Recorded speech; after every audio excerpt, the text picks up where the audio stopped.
ගිනුම්කරණයේ තුන්වන ඒකකය ගිනුම් කරන සමීකරණ පාඩමට අදාළව පසුගිය විභාග ප්‍රශ්න ටික සාකච්ඡා කරන්න තමයි හදන්නේ. ඒතර අපි දන්නවා මේ ගිනුම් කරන සමීකරණ ගැටලුව 2012 වර්ෂයේ ඉඳන් අපි ඉදිරියට සියලු විභාග ප්‍රශ්න සාකච්ඡා කරනවා. ඒතර විභාගයේ හැමදාම තුන්වන ප්‍රශ්නය විදියට තමයි මේ ගිනුම් කරන ප්‍රශ්නය සමීකරණ ප්‍රශ්නය ඉදිරිපත් වුණේ. ඒ බොහෝ ළමයි මේ ගිනුම් කර සමීකරණ ප්‍රශ්නය ලංකාවේ ගිනුම් කරණය කරන සෑම ශිෂ්‍යයෙක්ම මුලින්ම හදන ගාන බවටත් මේක පත් වෙනවා. ඒ නිසා මේක බොහොම පහසුවෙන් ලකුණු ගන්න පුළුවන් ආකාරයට තමයි නිර්මාණය කරන්නේ. හැබැයි මේකේ සමහර වෙලාවට මේ ගානේ හදන්න යන ක්‍රමවේද ගැටලුවක්, සමහර වෙලාවට මේකේ තියෙන වෙනත් පාඩම් සම්බන්ධ කරමින් ඉදිරිපත් වෙන වෙලාවක අර සම්පූර්ණ ලකුණු ප්‍රමාණය ලබා ගැනීමේදී සිසුන් තුළ යම් ආකාරයක දුර්වලතාවක් ඇති වෙන්න පුළුවන්. දැන් සමීකරණ ගැටලුව සාමාන්‍යයෙන් අපි ගත්තොත් එම බොහෝ විට බැංකු සැසඳුම් පත්‍රත් එක්ක සම්බන්ධ කරලා තිබ්බා. ඒ වගේම වැරදි නිවැරදි කිරීම පාඩමත් එක්ක ලාභ සංශෝධනය වගේ පාඩම් එක්ක සම්බන්ධ කරලා තිබ්බා. මෙන්න මේ ආකාරයේ වෙනත් පාඩම් එක්ක සම්බන්ධ කරමින් ඉදිරිපත් කරනවා. ඉතින් අපි දැන් මේ පාඩමේදී කතා කරන්නේ මේ දැන් අපි මේ හදන්නේ 2012 ඉඳන් 2000 ඉදිරියට ඇවිල්ලා තියෙන හැම විභාග ප්‍රශ්න පත්‍රයකම ගිණුම් කරන සමීකරණ පාඩමේ තිබෙන දැනුම භාවිත කරලා හදන්න පුළුවන් සමීකරණ අභ්‍යාස ටික විතරයි අපි මෙතනදී කතා කරන්නේ. ඒ වගේම මොකද දැන් බැංකු සැසඳුම් පත්‍ර පාඩමත් එක්ක සමීකරණ ගණන් සම්බන්ධ වෙලා තියෙනවා. ඒතර ඒවා අපි කතා කරන්නේ බැංකු සැසඳුම් පාඩම න්‍යාය කරුණු ආවරණය කළාට පස්සේ. එහෙම නැතුව කතා කරොත් ඒකේ තේරෙන්නේ නැති ගතියක් එන නිසා. හරි. අපි බලමු 2012 පේපර් එකේ තුන්වන ප්‍රශ්නේ ආයන්න විදියට තමයි ගිණුම් කරන සමීකරණ ගැටලුව නිර්මාණය වුණේ. ඒකේ තියෙනවා මෙන්න මෙහෙම 2012 දින කේවල ස්වාම් ව්‍යාපාරයක් වූ දිලානි වෙළඳ ව්‍යාපාර ශේෂ පත්‍රය පහත වේ. 2012 දිනට ශේෂ පත්‍රය දෙනවා. ඒ කියන්නේ මේ ආරම්භක ශේෂ තමයි අපිට ශේෂ පත්‍රයක් හරි මූල්‍ය තත්ත්වයක් හරි කියලා තොරතුරු දෙනවා නම් ඒක තුල තියෙන්නේ කාල පරිච්ඡේදයේ ආරම්භක ශේෂ. ඒ වගේම ඔළුවට දැනගන්න ඕන ඉතාම වැදගත්ම කාරණාව තමයි ළමයි මේ තොරතුරු ලැබෙන ගොඩාක් වෙලාවට සමීකරණ ගැටලුව අපිට ඉදිරිපත් වෙන්නේ මාසයක කාල සීමාවකට. ඒතර විශේෂයෙන්ම ඔයගොල්ලෝ දේපල පිරියෙත් ෂය කරනකොට ඒ වගේ මොන හරි වියදම් ආදායම් හඳුන ගන්නකොට මාසයකට අනුවර්තනය වෙන විදිය තමයි හඳුන ගන්න ඕනේ. ඒ කියන්නේ සැලකිලිමත් විය යුතුයි. ඊළඟට පහලින් කියනවා ආරම්භක ශේෂ දීලා ඉවර වෙලා ජනවාරි මාසයේ 5 ගනුදෙනු සිදුවිය.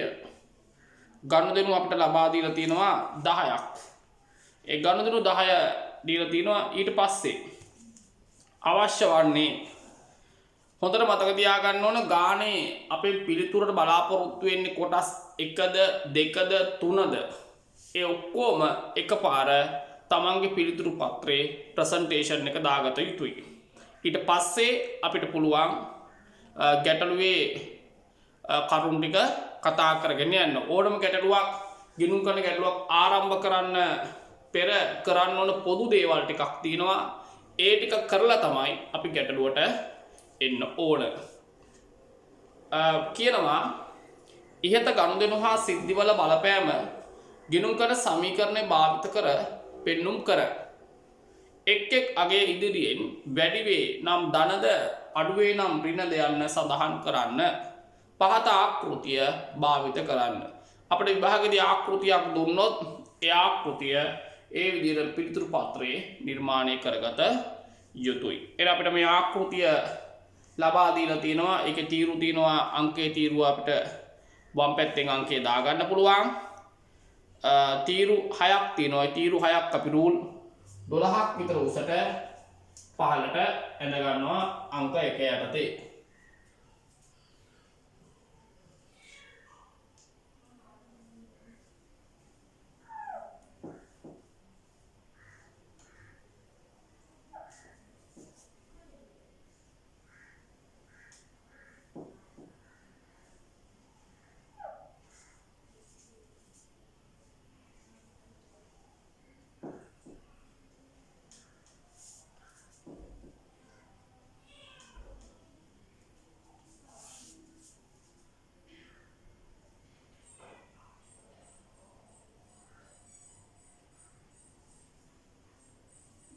මේ විදිහට තීරුට කැඳ ගන්නවා. එළගෙන ඉවරලා ඒක අපිට තියෙන තොරතුරු ටික අපි නම් කර ගන්නවා මේ විදිහට. ලී බඩු හා උපකරණ පස්ස තියෙනවා තොගය ඊළඟට තියෙනවා ණය ගැටි ඊළඟට තියෙනවා මුදල් ණය හිමිකම අපි ගාන හදන්නේ රුපියල් 1000 වලින් නිසා උඩින් රුපියල් 1000 කියලා ලියනවා.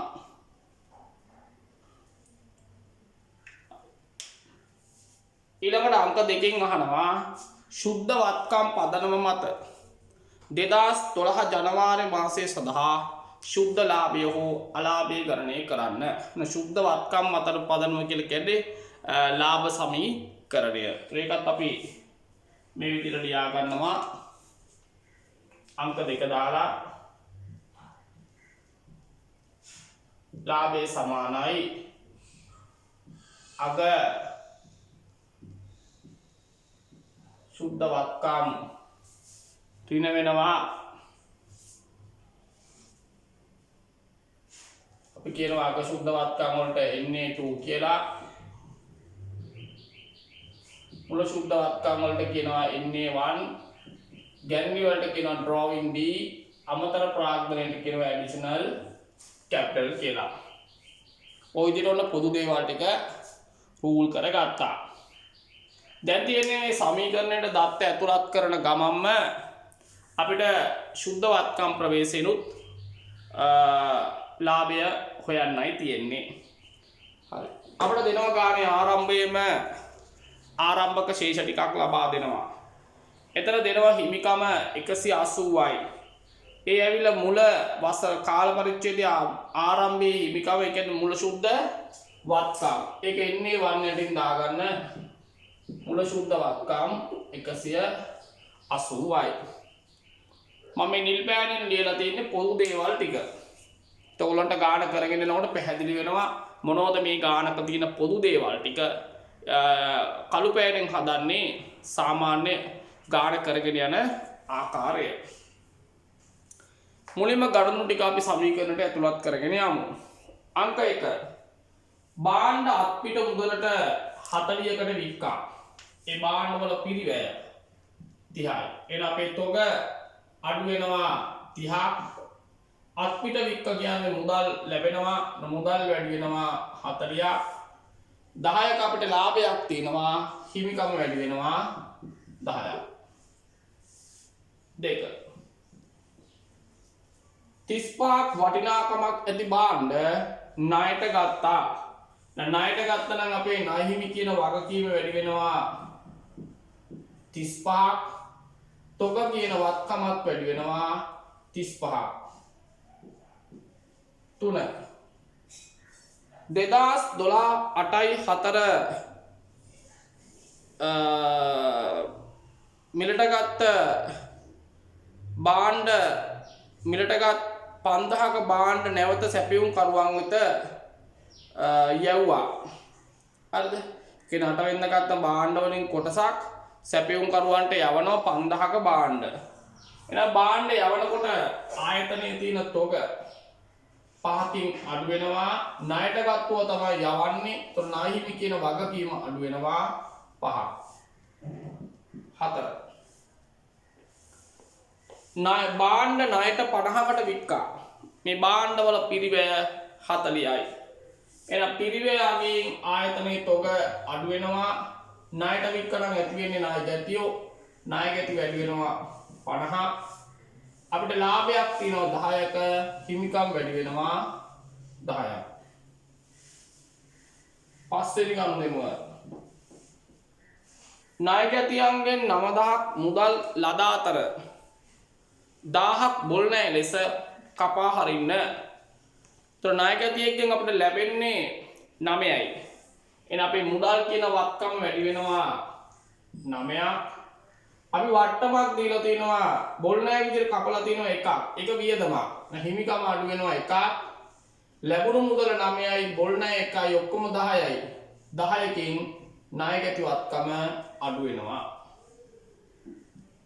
6. 12ක සේවකයන්ට වැටුප් ගෙව්වා. සේවක වැටුප කියන්නේ වියදමක්. එහෙනම් ගෙවනකොට මුදල් කියන වත්කම අඩු වෙනවා 12ක්. ඒක වියදමක් නිසා හිමිකම අඩු වෙනවා 12ක්. 7. 2012 කියන්නේ ආරම්භයේ නාහිමි ශේෂය පියවන්න මුදල් ගෙවූ අතර 5ක මුදල් වට්ටමක් ලැබුණා. බලන්න ආරම්භයේ නාහිමියෝ ඉන්නවා 50ක්. ඒ 50 පියවද්දී 5ක මුදල් වට්ටමක් ලැබෙනවා. ඒ කියන්නේ ලද වට්ටමක්. එහෙනම් අපි ආයතනයේ මුදලින් ගෙවන්න ඕන. ආයතනයේ මුදලින් ගෙවන්න ඕන 45යි. එහෙනම් ආයතනයේ ගෙවනකොට මුදල් කියන වත්කම 45ක් අඩු වෙනවා. ණයමි කියන වගකීම 50කින් අඩු වෙනවා. ලද වට්ටම ආදායමක් නිසා හිමිකම වැඩි වෙනවා 5ක්. 8. පෞද්ගලික පරිහරණය සඳහා 5000ක මුදලක් අයිතිකරු ලබා ගත්තා. එහෙනම් පෞද්ගලික පරිහරණයට අයිතිකරු මුදල් ගන්නකොට ඒක අපි සලකන්නේ ගැණිලි විදියට. එහෙනම් මුදල් අඩු වෙනවා 5ක්, හිමිකම අඩු වෙනවා 5ක්. ඒ ගැණිලි එහෙනම් ගිහිල්ලා මේ සුද්ධවත්කම් ප්‍රවේශයේ D එක යටින් දාන්න 5යි. 9. 2012 1/18 දින කපාහල බොල් ණය මුදලින් ලැබුණා. එහෙනම් මුදලින් ලැබෙනවා නම් මුදල් ධන වෙනවා එකක්. මොකද අපි මෙතන බොල් ණය කැපුවා එකක්. ඒක නැවත ලැබෙනවලු එකක්. බොල් ණය කපනකොට වියදමක් වුණා. එන ලැබෙනකොට ඒක ආදායමක්, හිමිකම් වැඩි වෙනවා එකක්. 10. ජනවාරි මාසය සඳහා ලීබඩු සවිකිරීම සඳහා 3000ක් ක්ෂය වෙන් කරන ලදී. ක්ෂය කියනකොට ආයතනයේ ලීබඩු අඩු වෙනවා 3ක්. ක්ෂය කියන්නේ වියදමක්, හිමිකම් අඩු වෙනවා 3ක්. ඔන්න අපි සමීකරණයේ සියලු ගණනු ටික ඇතුළත් කරලා අවසන්. දැන් අපිට තියෙන්නේ සුද්ධ වත්කම් ප්‍රවේශයේ ලාභය හොයන්න. ගානේ අමතර ප්‍රාග්ධනයක් ගැන සඳහනක් තිබ්බේ නැහැ. ඒ නිසා අමතර ප්‍රාග්ධනය 0යි. එහෙනම් දැන් අපි හොයා ගන්න ඕන Na2 කියන්නේ අගශුද්ධ වත්කම්. අගශුද්ධ වත්කම් හොයා ගන්න ඕන. එහෙනම් මේ සුද්ධ වත්කම් හැම වෙලේම හිමිකම් වලට සමයි.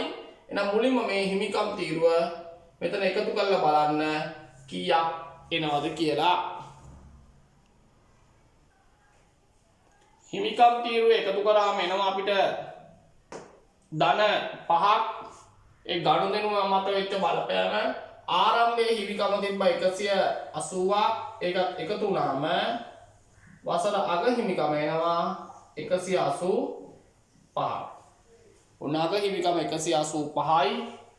ඒක ගේනවා Na2 යටතට 185යි. මේ දෙක අතර වෙනස ගන්නවා 5යි, ගැණිලි 5යි. එකතු කරාම ලාභය එනවා 1000 වලින් 10ක් එනවා. ඔන්න 2012 සමීකරණ ගැටලුව. හරිද? ගානේ කොටස් කීපෙම එකපාර හදාගෙන යන්නේ. ඒතකොට ඊටාම අඩු වෙලාවකින් මේක හදන්න පුළුවන්. ලකුණු 10ක් කියන්නේ විනාඩි මේක 2012 ලකුණු 10ක් දුන්නා. ඒ කියන්නේ විනාඩි 18ක් දෙනවා ගාන හදන්න. හැබැයි හරියට හදාගෙන යනවා නම් විනාඩි 18ක් යන්නේ නැහැ. හරි අවබෝධයෙන් ගාන කරගෙන යනවා නම්. දැන් අපි බලමු මේ ගානට විභාගේ ලකුණු වෙන් උනේ කොහොමද කියලා.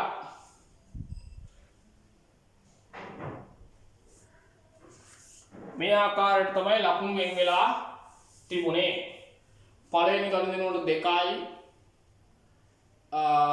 ඊළඟට දෙවෙනි ගනුදෙනුවට 1යි, තුන්වෙනි ගනුදෙනුවට 1යි, හතරවෙනි ගනුදෙනුවට 2යි, පස්වෙනි ගනුදෙනුවට 2යි, හයවෙනි එකට 1යි, හත්වෙනි එකට 2යි, අටවෙනි එකට 1යි, නවවෙනි ගනුදෙනුවට ලකුණු 1යි, 10වෙනි එකට 1යි.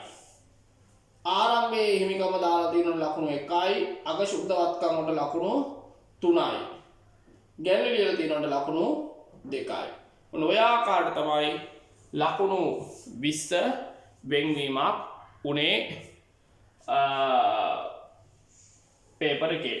ප්‍රශ්න පත්‍රයේ ලකුණු 10යි කියලා print කරලා තියෙනවා. නමුත් මාකින් ස්කීම් එක හැදෙන්නේ ලකුණු 200කට තමයි මාකින් ස්කීම් එක හැදෙන්නේ. හරි. ඔක තමයි ඉතින් 2012 ගැටලුව අවසාන වෙනවා.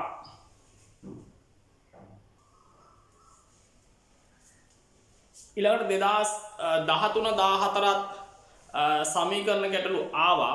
හැබැයි ඒක ආවේ බැංකු සැලසුම් පත්‍ර සම්බන්ධ කරමින් තමයි ආවේ. නිසා අපි මේ ගණන් හදන්නේ බැංකු සැලසුම් පත්‍ර විභාග ප්‍රශ්නත් එකයි හදන්නේ. ඒක දැන් හැදුවට අවබෝධයක් නැහැ. ඊළඟට 2015 පේපර් එකේ සමීකරණ ගැටලුවේ පාඩමේ තියෙන දැනුම භාවිතයෙන් පමණයි සමීකරණ ගැටලුව දාලා තිබ්බේ. 2015 තුන්වන ප්‍රශ්නය සමීකරණ ගැටලුව හදන්නයි හදන්නේ. ඒකේ තියෙනවා මුලින්ම ගන්න පටන් ගන්නකොට කියනවා මෙහෙම නාරද 2015 3යි 1 දින 1,50,000ක් ආයෝජනය කරමින් ඔහුගේ නිවසේ කොටසක ලිපි ද්‍රව්‍ය අලෙවි සැලක් ආරම්භ කරන ලදී. තවද ඔහු ව්‍යාපාර භාවිතය සඳහා 60,000ක් වටින ලී බඩු එදිනම ගෙන එන ලදී. ඔහු ව්‍යාපාරයේ නමින් බැංකු ගිණුමක් ආරම්භ කළා. සියලු මුදල් ගනුදෙනු එම ගිණුම හරහා සිදු කෙරෙනවා. පහත ගනුදෙනු පළමු මෙහෙයුම් මාසය තුලදී සිදු විය කියලා තියෙනවා. ඒතර හවිතිකරු ආරම්භයේ මුදල් 1,50,000ක් දානවා. ඒ වගේම 60,000ක ලී බඩුත් දානවා. ඌ ආරම්භයේ ප්‍රාග්ධනය 2,10,000ක් දානවා. එතන වැදගත්ම දේ තමයි උඩ ඡේදයේ ලී බඩු උපකරණ 60,000. මොකද අපි ඕක ගාන අවසානයේදී ෂය කරනවා නම් ඒ ෂය කිරීම වල 60,000 ගත යුතුයි. ඒක අමතක වෙන්න පුළුවන්. ඒක වෙනම තොරතුරක් විදියට ලබා දීලා තියෙන නිසා අවධානයෙන් ඉන්න ඕන. ගනුදෙනු අංක 10ක් දීලා කියනවා අතිරේක තොරතුරු දෙකකුත් දෙනවා. එහෙනම් කලින් ගානට වඩා මේ ගාන වෙනසක් තියෙනවා. කලින් ගාන අලුතෙන් ආරම්භ කරපු එකක් නෙමෙයි, මේක අලුතෙන් ආරම්භ කරපු එකක්. කලින් ගානේ අතිරේක තොරතුරු තිබ්බේ නෑ, මේ ගානේ අතිරේක තොරතුරු තියෙනවා. 2015 මාර්තු මාසයේ 3,000ක ව්‍යාපාරයේ දුරකථන ගාස්තු බිල 4.2 තමයි ලැබිලා තියෙන්නේ. දේපල පිරිත උපකරණ වර්ෂයට 20% බැගින් සරල මාර්ගව ෂය කරනවා කියලා කියනවා. අපි ඉල්ලනවා ඊට අංක 1 සිට 10 දක්වා ගනුදෙනු මේ අපිට ලබා දීලා තියෙන ආකෘතියට දාන්න කියලා කියනවා. ඒත් අපිට ගනුදෙනු අංකය හැරුණම තීරු තියෙනවා 7ක්. ඒ තීරු 7ක් ඇඳ ගන්න පහලට රූල් 12ක් විතර උසට.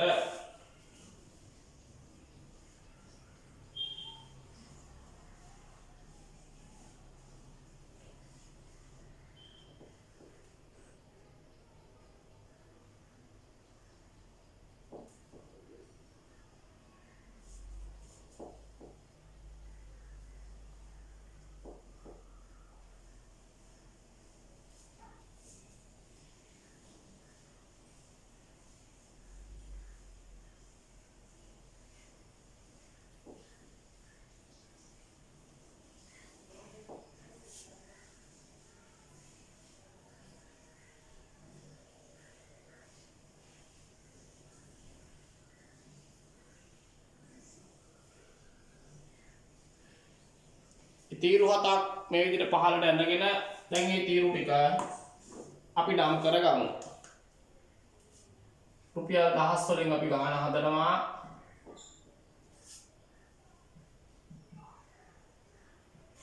දේපල පිරියත තොගය වෙළඳ ලැබිය යුතු ඒ කියන්නේ ණය ගැති බැංකු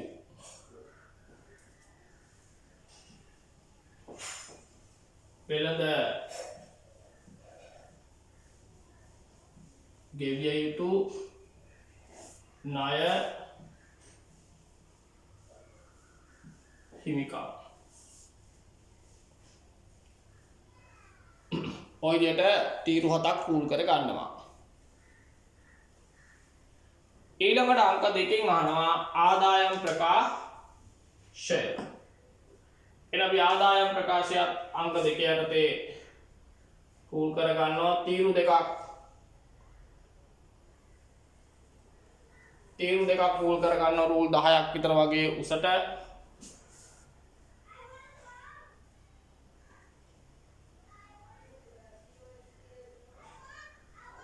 රූල් 10ක් විතර උසට රූල් කර ගන්නවා. තීරු දෙකක් ඒක අපි නම් කර ගන්නවා 2015-3.31 අවසන්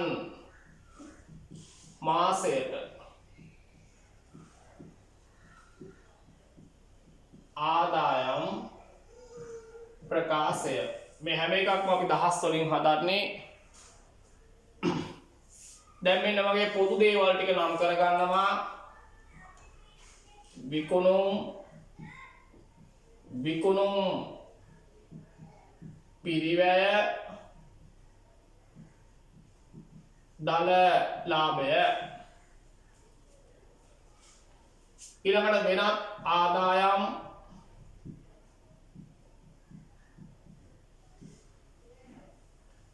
ආදායම් වලට රූල් 3ක් විතර ඉඳ තියලා අඩු කළා වියදම්. සමීකරණයක ආදායම් ප්‍රකාශය මේ වගේ සරල විදිහට තමයි හදන්නේ. වියදම් වලට පහලින් රූල් 6ක් විතර වගේ ඉඳ තියලා තියන්න ඕන. අංක 3න් අහන්නේ පහත ආකෘතිය භාවිත කරමින් 2015-3.31 හිමිකමේ සංයුතිය අහන්නේ. එන එකේ විදිහටම ලියා ගන්න.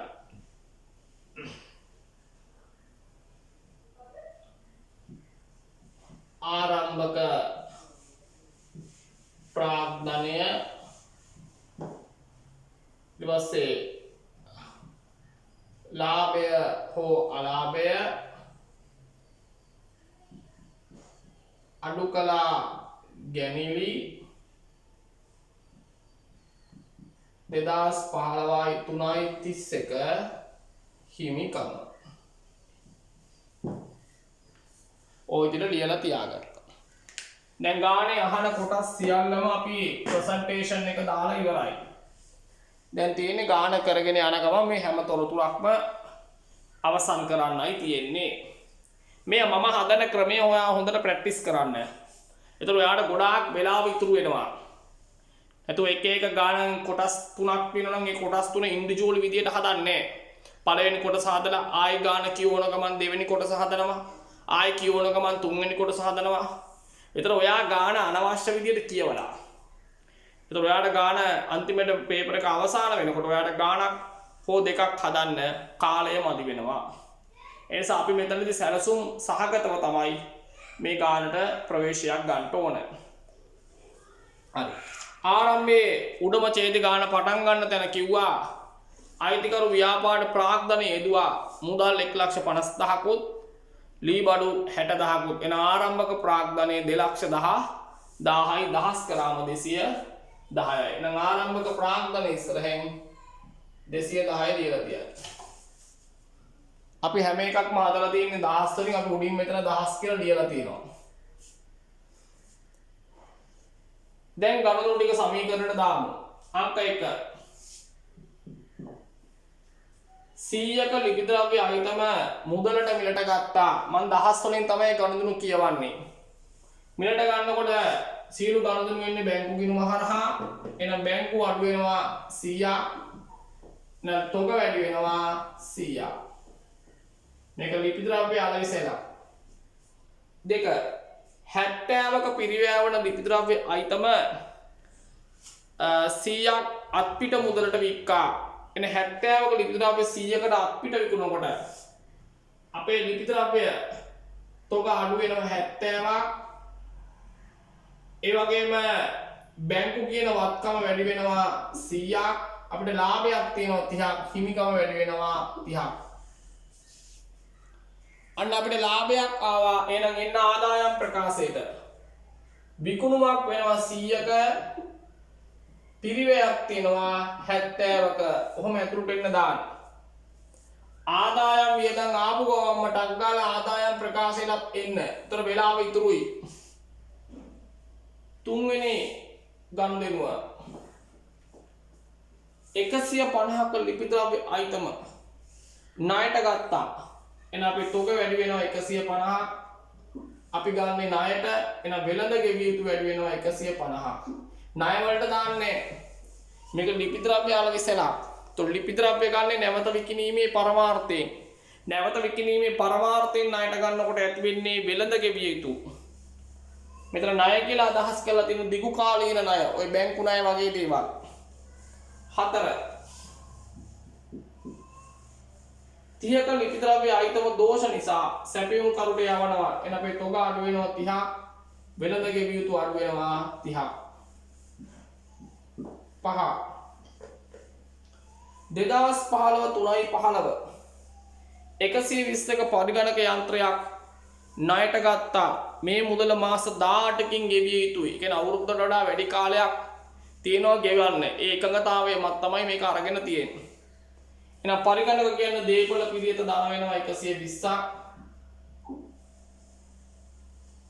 දේපොළ පිරියත ධන වෙනවා 120ක්. අපේ ණය වැඩි වෙනවා 120ක්. මෙන්න මේ ගනුදෙනුව තමයි මේ අවුරුද්දේ ටර්නින් පොයින්ට් එක විදියට වැටුනේ. හැම ගානකම තියෙනවා ටර්නින් පොයින්ට් එකක්. මේ ගොඩක් අයට මේක අමතක වුණා පේපර් එකේදී. ළමයි මේ පරිගණකය ගන්නේ 2015 3.15 හරියට මාසෙ මැද. ඒතර අවසානයේ දීපල පිළියෙත ෂෙයා කරනකොට මේ අලුතෙන් ගත්ත පරිගණකය ෂෙයා කරන්න ඕන මාස භාගයකටයි. මාසෙටම ෂෙයා කළොත් ඒක වැරදි. ඒක හොඳට මතක තියාගත යුතුයි. ඒ නිසා අපි ඒකට පොඩි මෙහෙම තරුවක් ගන්න විතර තියාගමු. ඒතර අපිට ඒක මතක් වෙනවා පස්සේ දීපල පිළියෙත ෂෙයා කරලා කරනකොට. 6 100ක් ලිපි පිරිවැය වූ ලිපි ද්‍රව්‍ය ආයතන 140කට ණයට වික්කා. එන අපේ ළඟ තොග අඩු වෙනවා 100ක් ණයට වික්කනම් වෙළඳ ලැබිය යුතු වැඩි වෙනවා 140ක්. අපිට ලාභයක් තියෙනවා 40ක්. හිමිකම වැඩි වෙනවා 40ක්. ආදායම් ප්‍රකාශ විකුණුම් වලට එකතු වෙනවා 140ක්. තොගයට එකතු වෙනවා 100ක්. 7 15ක් වූ කාර්යාල සහකරුගේ මාසික වැටුප ගෙවනවා. එන වැටුප ගෙවනකොට බැංකු අඩු වෙනවා 15ක්. වැටුප කියන්නේ වියදමක්. හිමිකම අඩු වෙනවා 15ක්. ආදායම් ප්‍රකාශයේ වියදම් යන්ත ලියනවා වැටු 15යි. 8 නාරදගේ පෞද්ගලික භාවිතයට 30ක් ව්‍යාපාරයෙන් ලබා ගත්තා. නාරද කියන්නේ අයිතිකරු, ඒ කියන්නේ ගැනිලි. ඔහු 30ක් ව්‍යාපාරයෙන් ගන්නකොට බැංකු අඩු වෙනවා 30ක්. ගැනිලි නිසා හිමිකම අඩු වෙනවා 30ක්. ඒක ගැනිලි. එහෙනම් මෙතන තුන්වන කොටසේ ගැනිලි කෙලින් 30ක් දාලා වරහන් කරන්න. ගානේ රූල් කරලා තියෙන කොටස් නිතරම ඔළුවේ වැඩ කරන්න ඕන. 9 ගෙවිය යුතු ශේෂය මත 105ක වට්ටමකට යටත් ලිපි ද්‍රව්‍ය සැපයුම් කරුවන්ට ගෙවිය යුතු මුදල් ගෙව්වා. ඒතර ගෙවිය යුතු ශේෂය මේ තියෙන්නේ. මේ 9 වෙනි ගනුදෙනුවත් ගැටෙන්නේ ටර්නින් පොයින්ට් එකක් විදියට. ගොඩක් සිසුන් වරද්දන තැනක්. අපි වෙළඳ ගෙවිය යුතු ගෙවන්න තියෙන 120යි. මොකද 30ක් බාන්න හරවා යවුවා. එහෙනම් 120ක් අපි දැන් ගෙවනකොට වෙළඳ ගෙවිය යුතු අඩු වෙනවා. හැබැයි ගෙවන්නේ 100%ක් අඩු කරලා 120ට 100%ක් කියලා කියන්නේ 6යි. එහෙනම් මුදලින් ගෙවන්නේ 114යි. මුදලින් ගෙවන්නේ 114යි. ගෙවද්දී අපිට වට්ටමක් ලැබෙන එක ලද වට්ටමක් හිමිකම් වැඩි වෙනවා 6ක්. ලද වට්ටම කියන්නේ ආදායමක්. එන වෙනත් ආදායම් වල දිනනවා ලද වට්ටම් 6යි.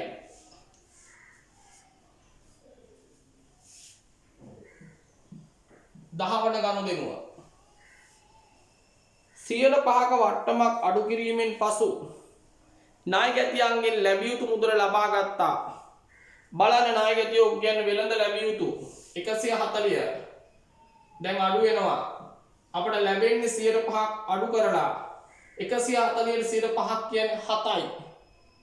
එහෙනම් අපේ බැංකුව අපිට ලැබෙන්නේ 7ක් අඩු වෙලා 133යි. ණයගැතියන්ගෙන් යම් මුදලක් අඩු වුණා ඒක මුදල් වට්ටමක්. ඒකට කියන්නේ දුම් වට්ටම්. ඒක වියදමක්. හිමිකම අඩු වෙනවා 7ක්. ආදායම් ප්‍රකාශ වියදම් යටතේ දිනනවා දුම් වට්ටම් 7යි.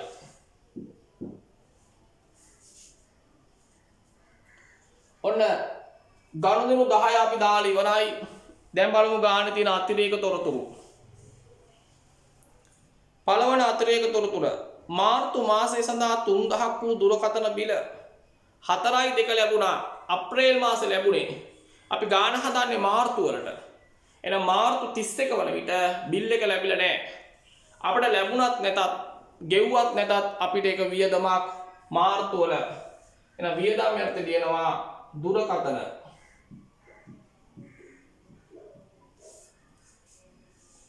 තුනයි. දෙවන අතිරේක තොරතුර ව්‍යාපාරයේ දේපල පිරියත උපකරණ වර්ෂයට 20 බැගින් සරල මාර්ග ක්‍රමයට ෂය කළ යුතුය. එහෙනම් අපි දේපල පිරියත ෂය මම ඒක වාට පෙර වැඩකින් හොයලා පෙන්නනවා. දේපල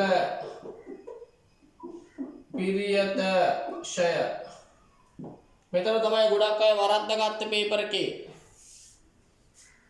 මුලින්ම අයිතිකරු ආරම්භයේ ව්‍යාපාරයට යෙදුවා ලී බඩු 60000ක්. එහෙනම් මේ 60000ට 120ක් බලනවා මාසයකට 12න් 1යි. ඊළඟට ව්‍යාපාරයේ ගත්ත පරිගණක 1,20,000යි. 1,20,000ට 120ක් 1,20,000ට 120 බලන්නේ මාස භාගයකට 12න් 0.5කට බලන්නේ. ඒතර 60000ට 100ට 20ක් ගත්තොත් 60000ට 120ක් ගත්තොත් 12000යි 12000 12න් බෙදුවම 1000යි. ඊට පස්සේ 1,20,000ට 120ක් මාස එකකට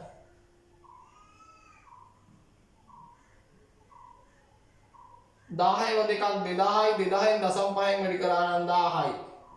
එහෙනම් ඔක්කොම දේපල පිරියත ෂය වෙනවා මේ මාසෙට අදාළව 2000යි. දේපල පිරියත ෂය 2000යි. ඒක වියදමක් ආදායම් ප්‍රකාශ වියදම් යටතේ දිනනවා දේපල පිරියත ෂය 2යි. ඔන්න ගානේ සියලු තොරතුරු අන්තර්ගත කරලා අවසන්. දැන් අපිට තියෙන්නේ ගාන අවසන් කරන්න. එන ආදායම් ප්‍රකාශ විකුණුම් වල එකතුව ගන්නවා 240යි. විකුණුම් පිරිවැය එකතුව ගන්නවා 170යි. 240න් 170ක් අඩු වුණාම 70යි. වෙනත් ආදායම් 6 එකතු කරා 76යි. වියදම් ටික එකතු ගන්නවා දෙවන රූලට.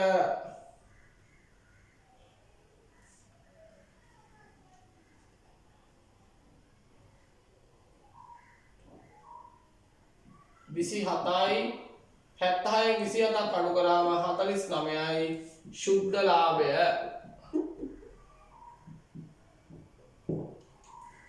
එහෙනම් ඒ ලාභය කියනවා මෙතන තුන්වන කොටසේ ලාභය කියන තැනට කියනවා 49ක්. 210ට 49ක් එකතු කරා 259යි 30ක් අඩු කරා 229යි. ඔන්න ගාන අවසන්. මේක ලකුණු 15ක් දුන්න ගානක්. ඒ කියන්නේ විනාඩි 27ක් යනවා ගාන හදන්න. හැබැයි හරියට ප්ලෑන් කරලා හදන් ගියොත් විනාඩි 27ක් යන්නේ නැහැ. විනාඩි 15ක් වගේ පොඩි වෙලාවකින් මේක හදලා ඉවර කරගන්න පුළුවන්. ඒ නිසා මම මේ හදන ක්‍රමයේ ඔයා කීප විටක් හදලා ප්‍රැක්ටිස් කරන්න ඕන. එතකොට මේවා ඇති දෙයක් නෙමෙයි. දැන් බලමු අපි මේ ගානට ලකුණු වෙන්නේ කොහොමද කියලා. මෙතන මාකින් එකේ ලකුණු වෙන් වෙලා තියෙන විදිය. පළවෙනි ගණුදෙනුවට 1 ලකුණයි, දෙවන ගණුදෙනුවට ලකුණු 2යි, තුන්වන ගණුදෙනුවට 1 ලකුණයි, හතරවන ගණුදෙනුවට 1 ලකුණයි, පස්වන එකට ලකුණු 2යි, හයවෙනි එකට ලකුණු 2යි, හත්වන ගණුදෙනුවට 1 ලකුණයි, අටවන ගණුදෙනුවට 1 ලකුණයි, 9ට 2යි, 10ට 2යි. ආදායම් ප්‍රකාශයේ විකුණුම් වලට 1 ලකුණයි, විකුණුම් පිරිවැයට ලකුණු 3යි. ඒතර මේ ලකුණු 3 ලැබෙන්නේ මේ ඉලක්කම් දෙකට එක ගානේ මෙතනට ලකුණු 1යි. ඒතකොට ඔයා මේ ඇතුළට ලියලා තිබ්බොත් මේ උත්තරේ වැරදුනත් ඒ ඉලක්කම් වලට ලකුණු ලැබෙනවා. වෙනත් ආදායම් 1 ලකුණයි, වියදම් වලට වැටුපට ලකුණු 1යි, දුන් අට්ටමට 1යි, දුරකථන වලට ලකුණු 1යි. දේපල පිළිවෙත ෂෙයා වලට ලකුණු 2යි. කවුරු ළමේ මේ ෂෙයා වෙන වෙනම දැම්මත් ලකුණු දෙනවා. ලීබඩු ෂෙයා වෙනම දානවා 1000ක්, පරිගණක ෂෙයා වෙනම දානවා 1000ක්. ඒ ලකුණු ලැබෙනවා. ශුද්ධ ලාභයේ ලකුණු 1යි. ආරම්භක ප්‍රාග්ධනයේ මෙතන තුන්වෙනි කොටසේ පෙන්නන ලකුණු 2යි. ලාභය ඇවිල්ලා තියෙනවා ලකුණු 1යි, ගැන්වි වලට 1 ලකුණයි. ඔය ආකාරයට තමයි 2015 ලකුණු 30 වෙන් වෙලා ගියේ. එතනින් 2015 A-level paper එකේ සමීකරණ ගැටලුව අවසන් වෙනවා.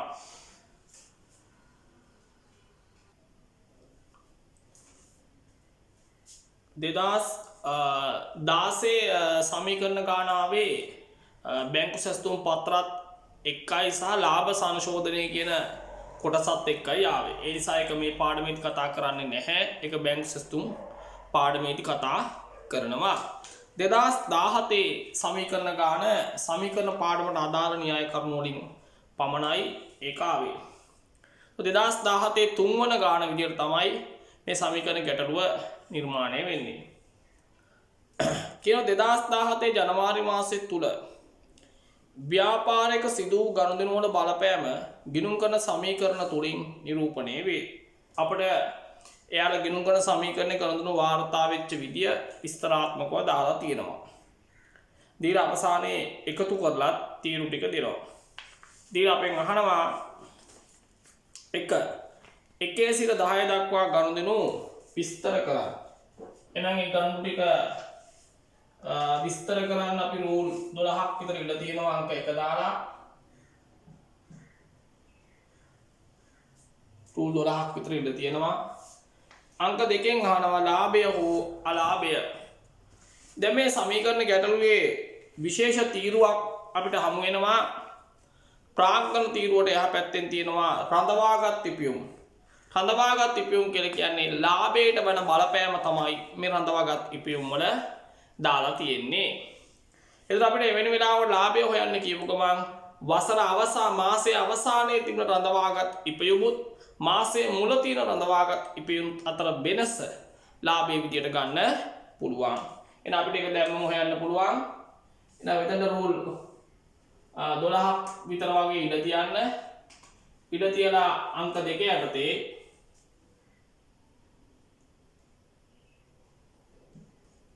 ලාභය සමානයි අපට තොරතුරු දෙන්නේ මාසය මාසය අග රඳවාගත් ඉපියුම් ඍණ මාසය මුල රඳවාගත් ඉපියුම් දහස් වලින්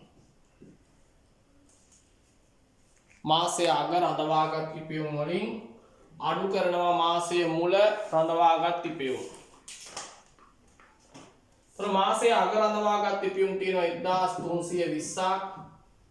මාසය මුල රඳවාගත් ඉපියුම් තියෙනවා 1200ක්.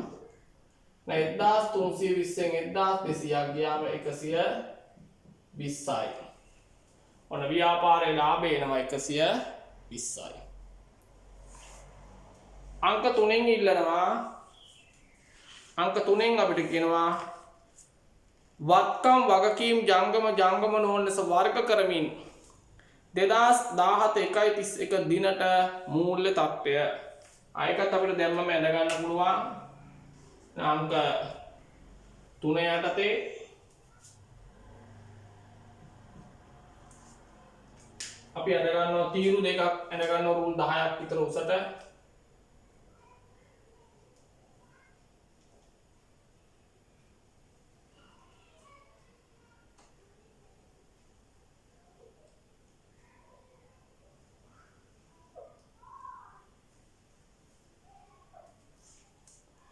රුල් 10ක් විතර උසට ඇඳ ගන්නවා තීරු දෙකක්.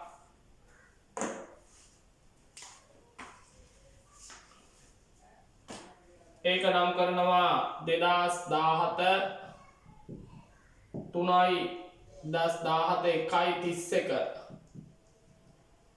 දිනට මූල්‍ය තත්ත්ව ප්‍රකාශය මූල්‍ය තත්ත්ව ප්‍රකාශය කියලා නම් කර ගන්නවා. ඊළඟ මුලින්ම ජංගම නොවන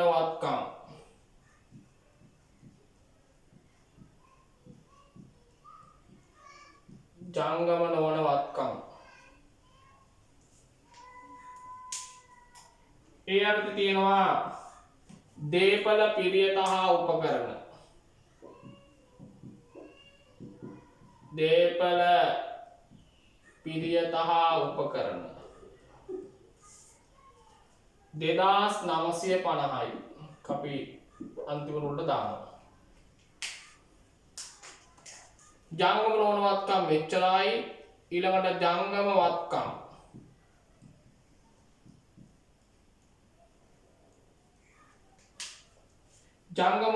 යටතේ තියෙනවා තොගය වෙළඳ ලැබිය යුතු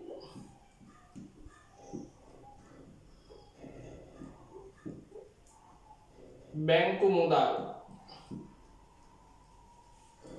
තොග තීරුවේ එකතුව දෙනවා 750යි. වෙළඳ ලැබිය යුතු තීරුවේ එකතුව 1400යි.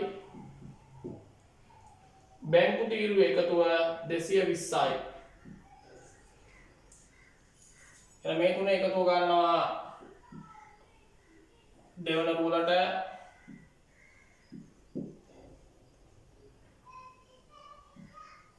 2370යි. එකතු කරනවා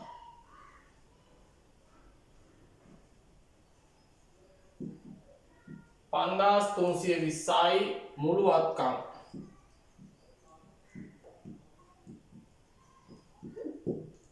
මුළු වත්කම් 5320යි. ඊළඟට හිමිකම් හා වගකීම්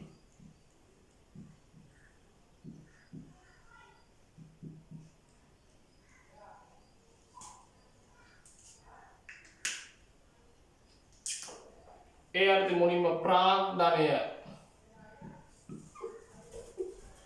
අපිට ප්‍රාග්ධන තීරුවේ එකතුව දෙනවා 1600යි. එකට එකතු වෙනවා රඳවාගත් ඉපයුම්. රඳවාගත් ඉපයුම් තියෙනවා 1320ක්. ඒක එකතු කරාම උත්තර එනවා 2920ක්.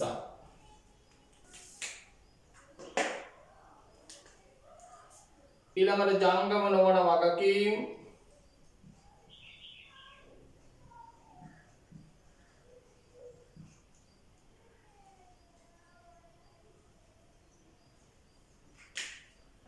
ජංගම නොවන වගකීම් වල මුලින්ම තියෙන්නේ බැංකු ණය. බැංකු ණය වල එකතුව දෙනවා 1850යි.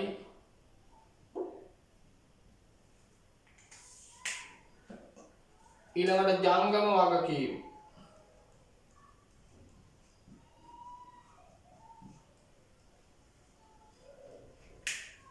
ඒ අනුව තියෙනවා වෙළඳ ගෙවිය යුතු.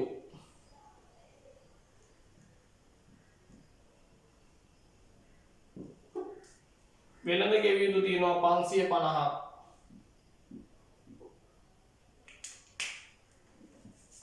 වෙළඳ ගෙවිය යුතු තියෙනවා 550ක්.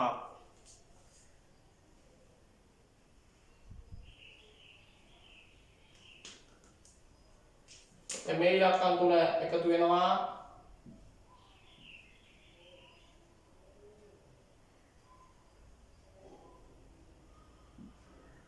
5320යි මුළු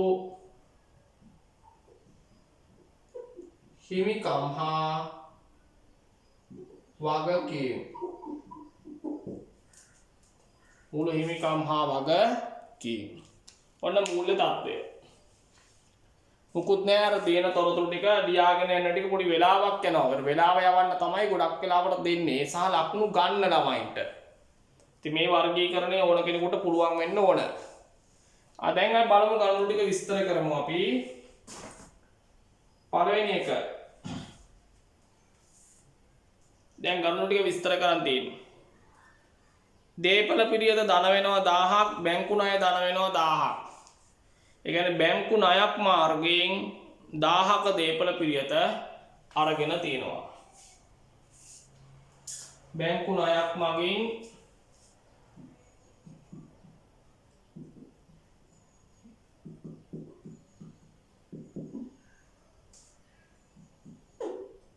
රුපියල් ලක්ෂ 10ක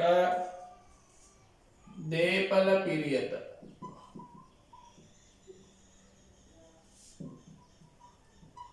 මිලට ගැනීම. බැංකු ණයක් මගින් රුපියල් ලක්ෂ 10ක දේපල පිරියත මිලට ගැනීම. දෙක. තොග ධන වෙනවා 250ක්, වෙළඳ ගෙවිය යුතු ධන වෙනවා 250ක්. ඒ කියන්නේ 2,50,000ක තොග ණයට ගැනීම. රුපියල් 2,50,000ක තොග ණයට ගැනීම.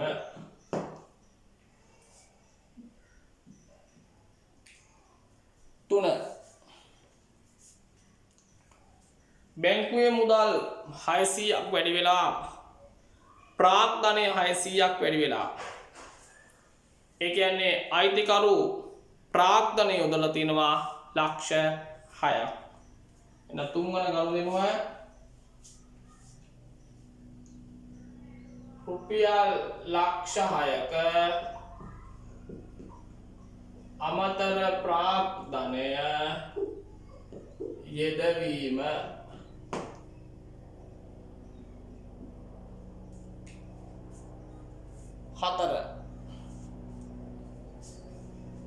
හතරවන ගණු දෙනවා බැංකුවේ මුදල් 400ක් අඩු වෙලා රඳවාගත් පියුම් 400ක් අඩු වෙලා. ඒ කියන්නේ ඒක අඩු වෙලා කියන්නේ වියදමක්. ඒතර 400ක රඳවාගත් පියුම් මුදලින් ගෙවලා වියදම් මුදලින් ගෙවලා තියෙනවා. ලක්ෂ 4ක වියදම් ගෙවීම. ලක්ෂ 4ක වියදම් ගෙවීම. 5. තොග අඩු වෙනවා 1000ක්, වෙළඳ ලැබිය යුතු වැඩි වෙනවා 1800ක්. රඳවගත් ඉපයුම් වැඩි වෙනවා 800ක්. ඒ කියන්නේ 1000ක තොගයක් 1800කට ණයට විකිණීම. පස්වෙනි ගනුදෙනුව රුපියල් ලක්ෂ 10ක තොග රුපියල් ලක්ෂ 18කට ණයට විකිණීම. රුපියල් ලක්ෂ 10ක තොග රුපියල් ලක්ෂ 18කට ණයට විකිණීම. 6. වෙළඳ ලැබිය යුතු අඩු වෙනවා 500ක්. වෙළඳ ගෙවිය යුතු අඩු වෙනවා 500ක්. ඒ කියන්නේ වෙළඳ ලැබිය යුතු වෙළඳ ගෙවිය යුතු වලට මොනවා වීමද? හිලව් කිරීම. එකම පුද්ගලයා ණය ගැතියා නා හිමියා වෙනකොට ඒක ගෙවන්න ඕනේ. ඒක අපිට හිලව් කරගන්න පුළුවන්. එහෙනම් 6 වෙනි ගනුදෙනුව රුපියල් ලක්ෂ 5ක ණයගැති ශේෂ රුපියල් ලක්ෂ 5ක ණය හිමි ශේෂ සඳහා හිලව් කිරීම. ශේෂ සඳහා හිලව් කිරීම. 7. දේපල පිරියත අඩු වෙනවා 50ක්. රඳවගත් ඉපයුම් අඩු වෙනවා 50ක්. ඒ කියන්නේ දේපල පිරියත ෂය වෙලා. අංක 7 රුපියල් 50000ක දේපල පිරියත ෂය වීම. 8. වෙළඳ ලැබිය යුතු අඩු වෙනවා 150ක්. රඳවගත් ඉපයුම් අඩු වෙනවා 150ක්. ඒ කියන්නේ වෙළඳ ලැබිය යුතු බොල් ණය වීම 150යි. රුපියල් 1,50,000ක වෙළඳ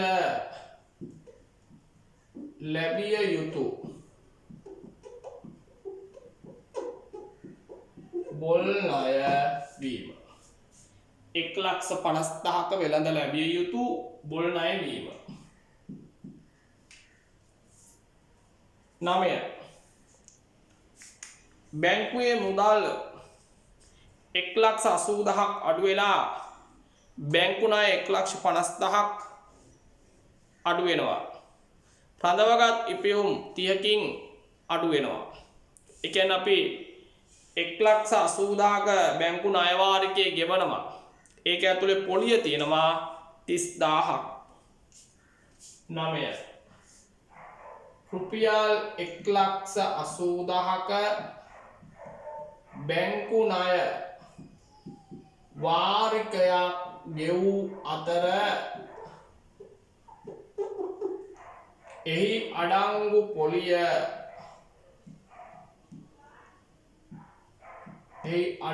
පොලිය රුපියල් 30,000කි.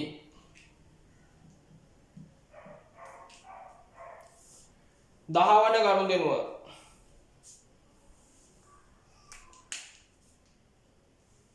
වෙළඳ ලැබිය යුතු 250ක් අඩු වෙනවා. තොග 200ක් වැඩි වෙනවා. රඳවගත් ඉපයුම් 50ක් අඩු වෙනවා. ඒ කියන්නේ භාණ්ඩ රිටර්න් වෙලා ළමයි. 2,50,000ක විකුණුම් මිලක් වෙච්ච භාණ්ඩ හරවා එවනවා. ඒ භාණ්ඩවල පිරිවැය ලක්ෂ 2යි. නම් 2,50,000ක විකුණුම් මිල වූ භාණ්ඩ හරවා එව් අතර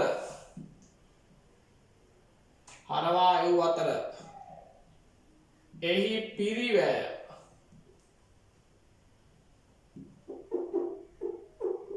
ලක්ෂ 2කි.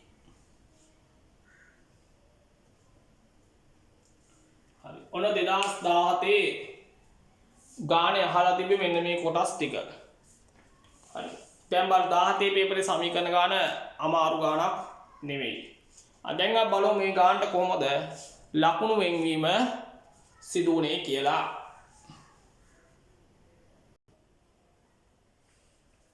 මේ තියෙන ලකුණු වෙන් වෙච්ච විදිය මේ ගණදෙනු 10ට එකකට ලකුණු දෙක ගානේ ලකුණු දෙනවා. ඊළඟ මේ ලාභය හොයනකොට වසර අග රඳවාගත් පියුම් වලට 1යි මුල රඳවාගත් පියුම් වලට 1යි ලාභය આવොත් 1යි. ජංගම නොවනවත්කම් වර්ථ දේපල පිරියත් 1 ලකුණයි තොගයට 1යි වෙළඳ ලැබිය යුතු 1යි බැංකු වලට 1යි. ප්‍රාග්ධනය හා රඳවාගෙන පියුම් වලට ලකුණු 1 ගානේ ලකුණු 2යි. බැංකු ණය ලකුණු 1යි වෙළඳ ගෙවිය යුතු 1 ලකුණයි. ඔය ආකාරයට තමයි ලකුණු 30 වෙන් වෙලා තිබ්බේ. එතනින් 2017 සමීකරණ ගැටලුව අවසන් වෙනවා.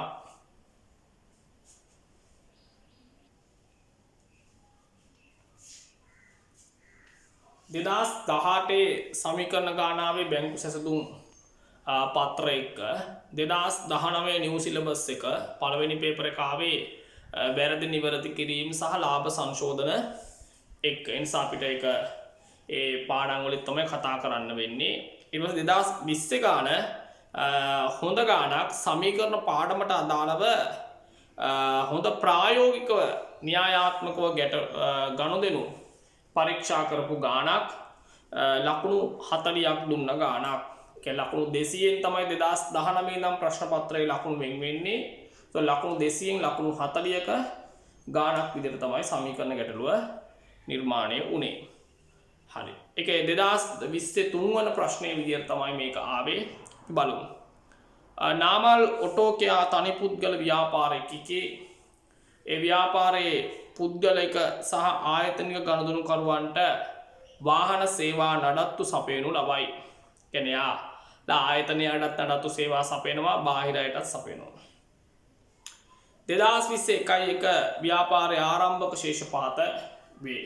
වත්කම් ශේෂ වෙනම දෙනවා, හිබකකින් හිමිකම් ශේෂ වෙනම දෙනවා. ව්‍යාපාරයේ සියලු මුදල් ගනුදෙනු බැංකු ජංගම ගිණුම හරහා සිදු කරනවා කියලා අපට ගනුදෙනු ලබා දීලා තියෙනවා 15ක්. ඉතිහාසයේ වැඩිම ගනුදෙනු සංඛ්‍යාවක් දුන්න සමීකරණ ගැටලුව විදිහට මේ 2020 සමීකරණ ගැටලුව අපිට නම් කරන්න පුළුවන්. ඒ වගේම සමීකරණයේ තිබෙන තීරු සංඛ්‍යාවත් වැඩිම තීරු ගාණක් වෙන සමීකරණ ගැටලුව විදිහට 2020 ගාන අපිට නම් කරන්න පුළුවන්. අපිට කියනවා 1 සිට 15 දක්වා ගනුදෙනු මේ දීලා තියෙන ආකෘතියට දාන්න කියලා. ඒතර ආකෘතියේ තියෙනවා තීරු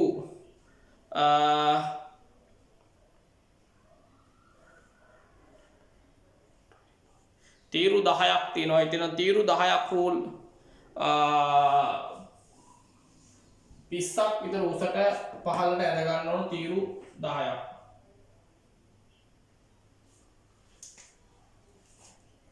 අංක 1.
මේ විදිහට තීරු 10ක් ගහගෙන ඒක අපි නම් කර ගන්නවා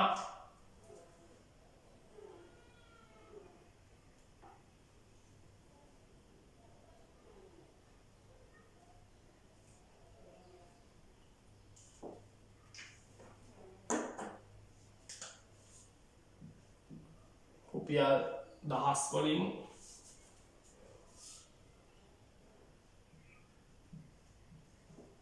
දේපල පිරියත තොග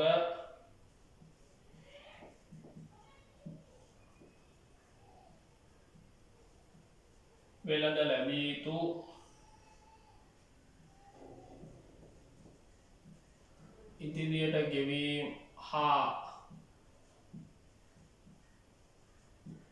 අත්තිකාරම්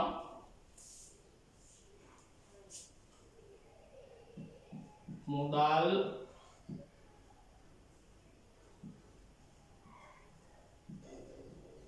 දිගු කාලීන ණය වෙළඳ ගෙවිය යුතු වෙනත් ගෙවිය යුතු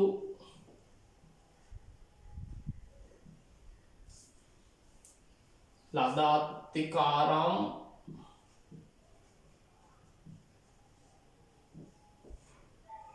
හිමිකම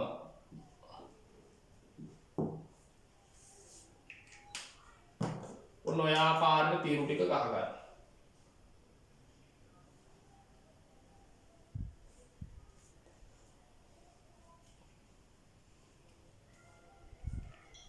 ඊළඟට අංක 2කින් ඉල්ලන්නේ ආදායම් ප්‍රකාශය.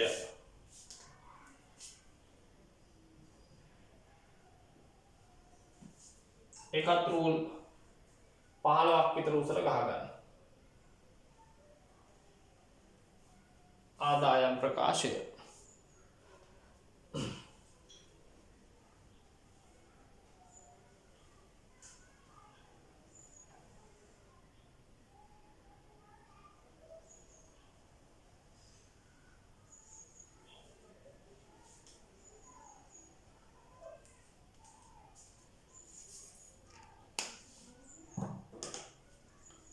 නම් කරගන්නවා 2020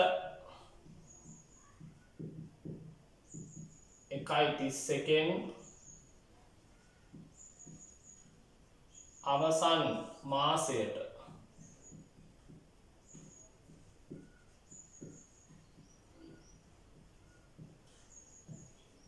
ආදායම් ප්‍රකාශය.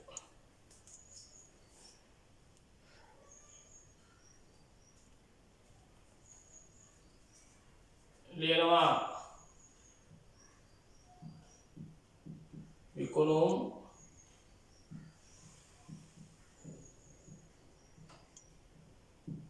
පිරිවැය දල ලාභය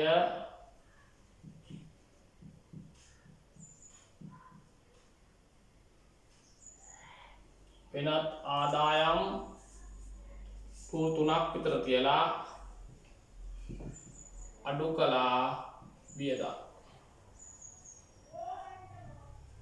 අඩු කළා වියදම්.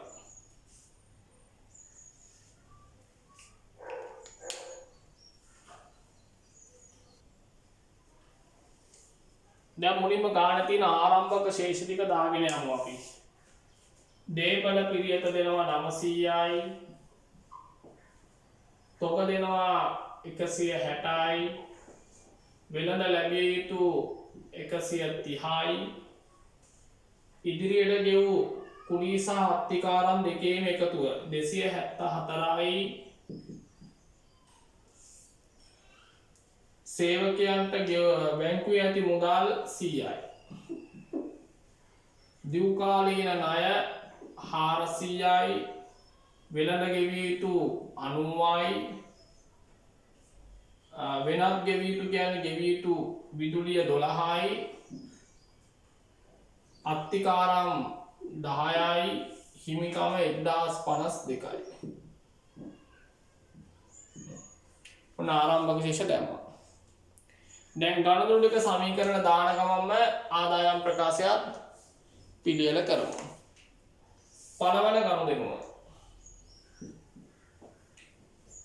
වාහන සේදුම් යන්ත්‍රයක් 360කට ණයට මිලට ගත්තා.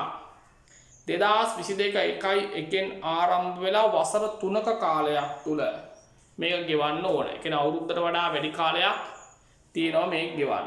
එහෙනම් අපි වාහන සේදුම් යන්ත්‍ර කියන්නේ දේපල පෙරියට ධන වෙනවා 360ක්. ඒක දීර්ඝකාලීන ණයක් විදිහට ගත්තේ දීර්ඝකාලීන ණය ධන වෙනවා 360ක්. ඔන්න පළවෙනි ගනුදෙනුව.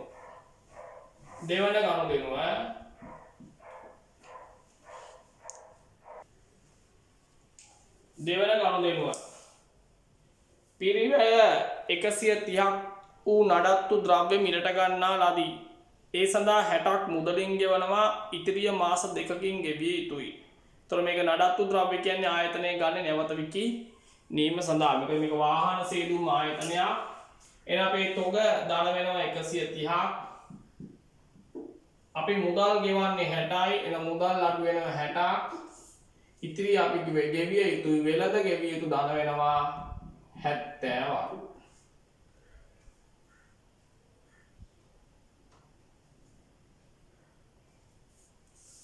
තුන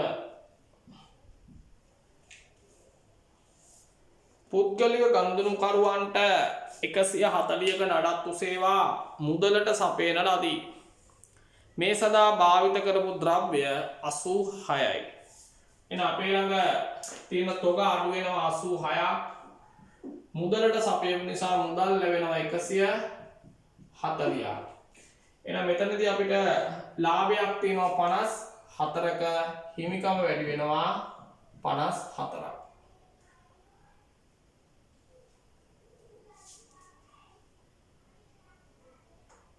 එන එක ලාභයක් එන ආදායම් ප්‍රකාශයට එන්න විකුණුමක් වෙනවා 140ක පිරිවැයක් යනවා 86ක. හතරවන ගනුදෙනුව 12000ක් අයිතිකරුගේ ජීවිත රක්ෂණ වාරිකයේ ව්‍යාපාරය ගෙවනවා. අයිතිකරුගේ රක්ෂණයේ ව්‍යාපාරය ගෙවනවා නම් ඒක සලකන්නේ ඒකක සංකල්පයට අනුව ගැනිලි විදියට. එහෙනම් ගෙවීමක් කරනවා එනම් මුදල් අඩු වෙනවා 12ක්. ඒක ගැනිලි හිමිකම අඩු වෙනවා 12ක්.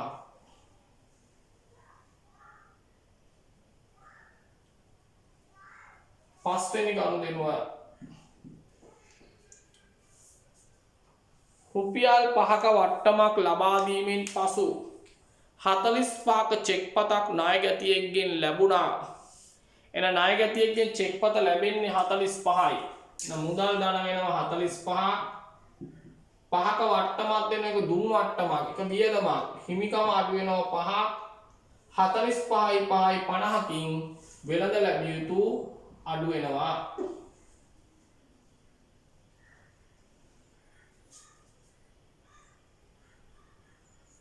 එන වියදම් යනට ලියනවා දුන් වට්ටම් 5යි.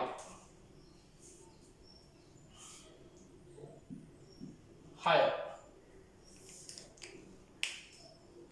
ආයතනික ගනුදෙනුකරුවන්ට 50ක නඩත්තු සේවා සපයන ලදී.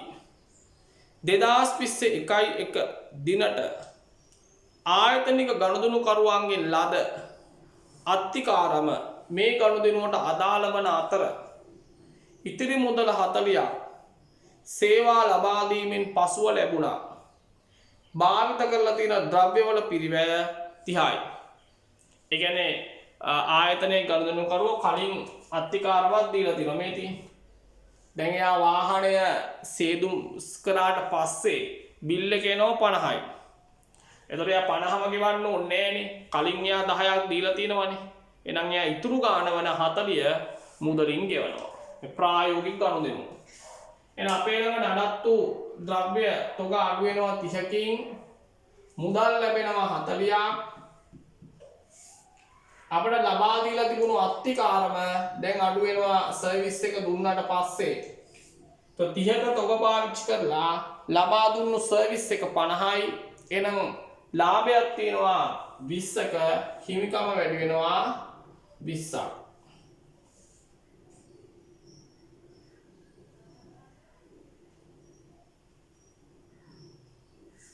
එහෙනම් අපිට විකුණුමක් සේවා විකිණීමක් වෙනවා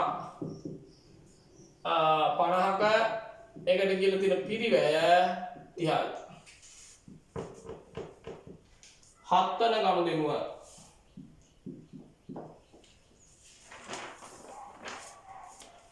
වැඩිහිටි නිවාසයකට වාහනයක් සඳහා නඩත්තු සේවයක් නොමිලේ සපයන ලදී. පිරිවැය 6ක නඩත්තු අමුද්‍රව්‍ය මේ සඳහා භාවිතා කරන ලදී. කියන්නේ වැඩිහිටි නිවාසයක් නේ. ඒතර ඒක ආයතනයේ ගානේ කරලා දෙනවා. ඒකද ආයතනයේට ඒක ආදායමක් එන්නේ නැහැ. හැබැයි භාවිතා කරපු ද්‍රව්‍ය ප්‍රමාණයෙන් අපේ තොග අඩු වෙනවා. ඒක වියදමක්. හිමිකම අඩු වෙනවා 6ක්.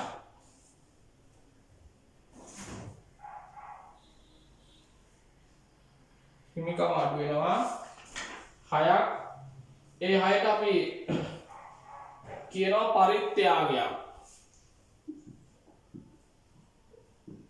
පරිත්‍යාග 6යි.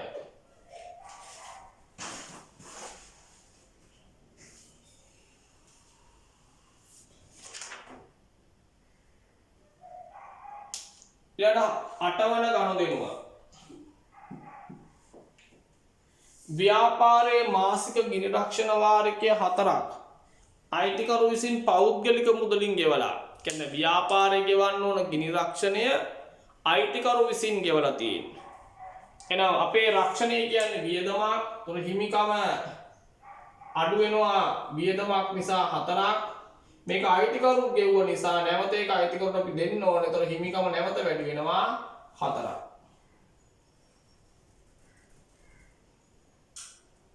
රක්ෂණය අපිට වියදම ආදායම් ප්‍රකාශ වියදම් වලට ලියනවා රක්ෂණ 4යි. ව්‍යාපාරයේ වියදමක් අයිතිකරු ගෙවනකොට හිමිකම වැඩි වෙනවා, හිමිකම අඩු වෙනවා. 9 වන ගනුදෙනුව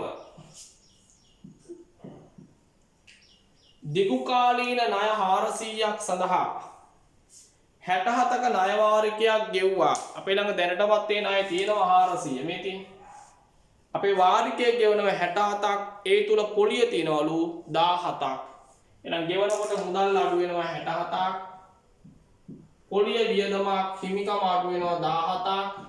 67න් 17ක් අඩු වුණා 50යි. 50කින් දිගු කාලීන ණය අඩු වෙනවා. එහෙනම් වියදම් යනට කියනවා ණය පොලි 17යි.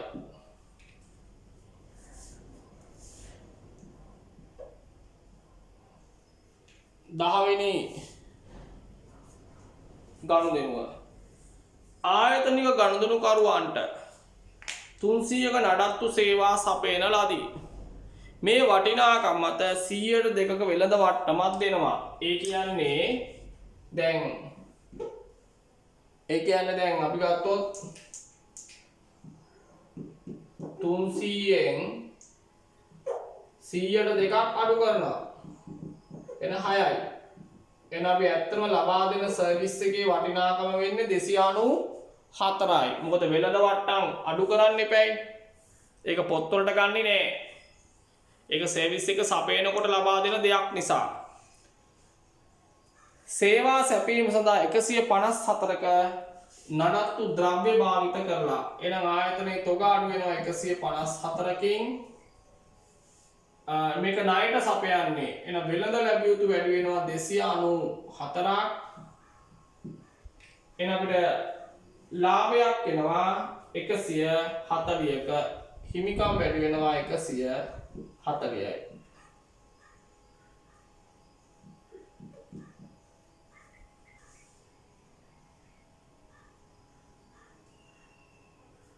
එහෙනම් සේවා විකිණීමක් වෙනවා 294යි. ඒකට පිරිවැයක් වෙනවා 154යි. 11. සේවකයන්ගේ මාසික වැටුප 84යි. 2021 එක දින පැවති වැටුප් අත්තිකාරම් අඩු කිරීමෙන් පසු ඉතිරි මුදල ගෙවන ලදී. සේවකයන්ගේ මාසික වැටුප 84යි. සේවකයෝ කලින් අරන් තියෙනවා අත්තිකාරමක් මේ තියෙන්නේ. මෙතන බලන්න එතන අපි එකට දැම්මේ මෙතන ආරම්භක ශේෂය යටතේ බලන්න ගිහිල්ලා වත්කම් වල තියෙනවා සේවකයන්ට ගෙව් අත්තිකාරම 34යි කියලා. ඒ 34ක් සේවකයා මාසේ පඩිය කලින් අරන්. හැබැයි වැටුප 84ක් ඇවිල්ලා දෙන ආයතනයේ මුදලින් ගෙවන්නේ 50යි. එහෙනම් මුදල් අඩු වෙනවා 50ක්. તો සේවකයා අරන් තිබ්බ අත්තිකාරම කියන වත්කමත් අඩු වෙනවා 30කින්. වැටුප ආයතනයේ වියදමක් හිමිකම අඩු වෙනවා 84කින්. ඒ ප්‍රායෝගිකව වෙන විදියනේ ළමයි. සාමාන්‍ය ඕනම ආයතනයක සේවකයෝ ඇඩ්වාන්ස් එකක් ගන්නවනේ. ඒක ආයතනයේ වත්කමක් විදිහට තමයි වාර්තා කරලා තියෙන්නේ. සැලරි එක මාසයේ අන්තිමේට තීරණය කළාට පස්සේ ඒක කපා ගන්නවා. එතකොට වැටුප් කියන්නේ වියදමක් ආදායම් ප්‍රකාශ වියදම් යටතේ ලියනවා වැටුප් 84යි. 12 වෙනි කරුණ දෙනවා. 2020 එක දින ගෙවිය යුතු විදුලි බිල් පත ගෙවන ලදී. කියන්නේ කලින් මාසේ බිල් එක. කලින් මාසේ බිල් එකක් තිබ්බනේ. නෑ මේ ගෙවිය යුතු බිල ගෙවන ලදී කලින් මාසේ බිල් එක. මේ තියෙන්නේ. වෙනත් ගෙවිය යුතු 12ක්. 11ක විදුලි බිලක් ජනවාරි මාසයේ ලද අතර එය තාම ගෙවලා නෑ. එහෙනම් මුලින්ම ගිය මාසේ බිල් එක ගෙවනවා 12ක්. ඒතර මුදල් අඩු වෙනවා 12ක්. වෙනත් ගෙවිය යුතු අඩු වෙනවා 12ක්. මේ මාසේ බිල එනවා තාම ගෙවලා නැහැ. කියන ආයතනයේ බිල් ටු බිල් සිස්ටම් එකට යන්නේ. එක බිලක් ආවම පරණ බිල ගෙවනවා අනිත් බිල ඊළඟ මාසෙට තියෙනවා. එහෙනම් මේ මාසේ බිල 11යි ඒක අපිට ගෙවලා නැහැ කියලා එක වගකීමක්. 11ක් වෙනවා ගෙවුවා නැතත් වියදමක් හිමිකම අඩු වෙනවා 11කින්. එහෙනම් විදුලිය කියන්නේ වියදමක් ආදායම් ප්‍රකාශ වියදම් වලට ලියනවා විදුලිය 11යි. වියදම් වලට ලියනවා විදුලිය 11යි. 13 වන කරුණ දෙමු. පිරිවැය 8ක නඩත්තු ද්‍රව්‍ය හානි වූ අතර ඒවා 3000ක මුදලකට විකුණන්න පුළුවන් වෙලා. එහෙනම් අපේ තොග අඩු වෙනවා 8ක්. තොග අඩු වෙනවා 8ක්. 3000කට විකුණන්න පුළුවන් කියන්නේ මුදල් ලැබෙනවා 3ක්. අපිට පාඩුවක් තියෙනවා 5ක හිමිකම් අඩු වෙනවා 5ක්. වියදම් වලට ලියනවා තොග හානි 5යි. 14 වන කරුණ දෙමු.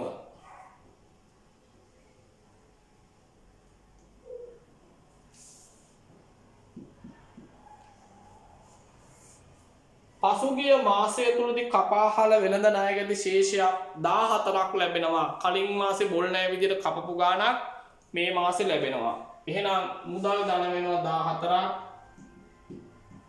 බොල් ණයක් කැපෙනකොට ඒක ආදායමක් හිමිකම් වැඩි වෙනවා 14ක්.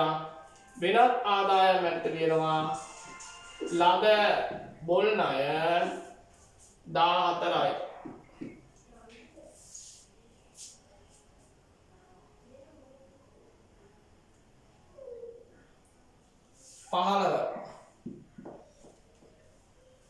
ව්‍යාපාර ස්ථානයේ මාසික කුලිය 20ක් වේ. එකයි එක දින කලින් ගෙවූ කුලිය තුල දක්වා ඇත්තේ 2020 ලිත් වර්ෂය සඳහා ගෙවන ලද කුලියයි. මෙතන ආරම්භක ශේෂය තිබ්බනේ ඉදිරියට ගෙවූ කුලිය කියලා 240ක්. හරිද? ඒතර මෙන්න මේක ඇතුළේ තියෙනවානේ. ආයෙත් එතනින් දැන් 20ක් අඩු වෙනවා. අපි ඉදිරියට ගෙවලා නම් ගෙවන්න ඕනේ නැහනේ. ඉදිරියට ගෙවීම අඩු වෙනවා දැන් 20කින්. එක වියදමක් හිමිකම අඩු වෙනවා 20කින්. එක වියදමක් ආදායම් ප්‍රකාශ වියදම් යටතේ ලියනවා කුලී 20යි.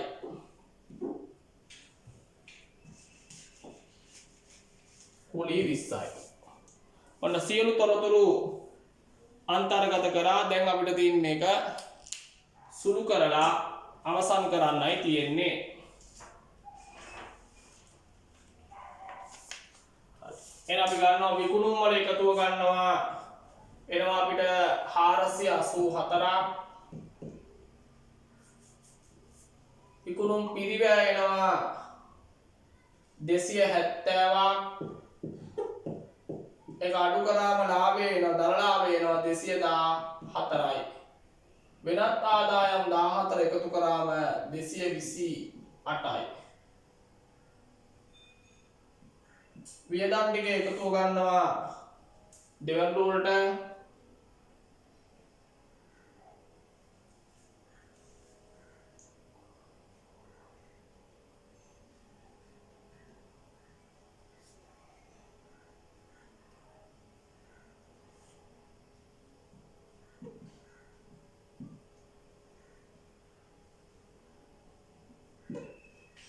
හැත්තා වියදම් වල එකතු 152 අඩු කරාම ශුද්ධ ලාභය එනවා 76ක්. ශුද්ධ ලාභය එනවා 76ක්. ඔන්න 2020 ගාන බොහොම හොඳ ගානක්.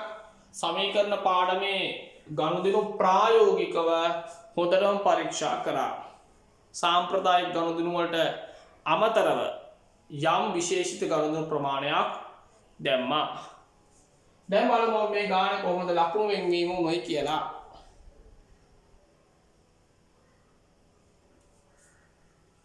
ආරම්භක ශේෂ ටික දාලා ගන්න ලකුණු 2යි 1ට 1යි 2ට 2යි 3 වෙනි එකට 2යි 4 වෙනි එකට 1යි 5 වෙනි එකට 2යි 6 වෙනි එකට ලකුණු 3යි 7 වෙනි එකට 1යි 8 වෙනි එකට 1යි 9 වෙනි එකට 2යි 10 වෙනි එකට 2යි 11 වෙනි එකට 2යි 12ට 2යි 13ට 2යි 14ට 1යි 15ට 1යි.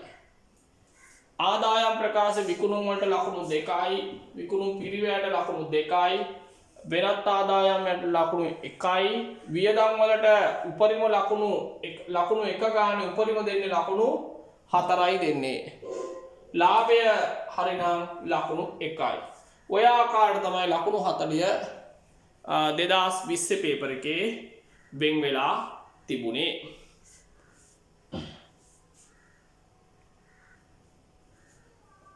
So 2012 ඉඳන් අපි 2021 දක්වාම දැනට සමීකරණ ගැටලු ටික සාකච්ඡා කරා. 21 පේපර් එකේ සමීකරණ ගැටලුව ආවෙත් බැංකු සැස්තුම් පත්‍ර සම්බන්ධ කරලා. ඒ නිසා ඒක බැංකු සැස්තුම් පත්‍ර විභාග ප්‍රශ්න වීඩියෝ එකේ තමයි මේකේ මගහැරිච්ච සමීකරණ ගැටලු ටික තියෙන්නේ. උතර ලකුණු ලබා දෙන විදිය විස්තරාත්මකව පැහැදිලි කරා. ඔබ මේවා නිතර මේ ක්‍රමයට හදලා බලන්න. විභාගයේ වෙන් කරන තියෙන කාලෙට වඩා අඩු කාලෙකින් ඔයාට මේවා හදාගන්න පුළුවන්. එතනින් ගිණුම් කරන සමීකරණ ගැටලු වලට අදාළව 2012 ඉඳන් 20 මේ දක්වා ඇවිත් තියෙන සෑම විභාග ප්‍රශ්න පත්‍රයක්ම අපි මේ වෙද්දි කතා කරලා අවසන් කරලා තිනවා. ඔයා නැවත මේවා බලන්න උත්සාහ කරන්න. නැවත මේ ගණන් හදන්න බලන්න. ඔයාට ගැටලු යම් කාලවල අමතක වෙලා එහෙම තියෙනවා නම් ඔයාට නැවත මේවා බලලා අඩුපාඩු හදාගන්න පුළුවන්. එතනින් ගිණුම් කරන සමීකරණ ගැටලු අවසන් වෙනවා.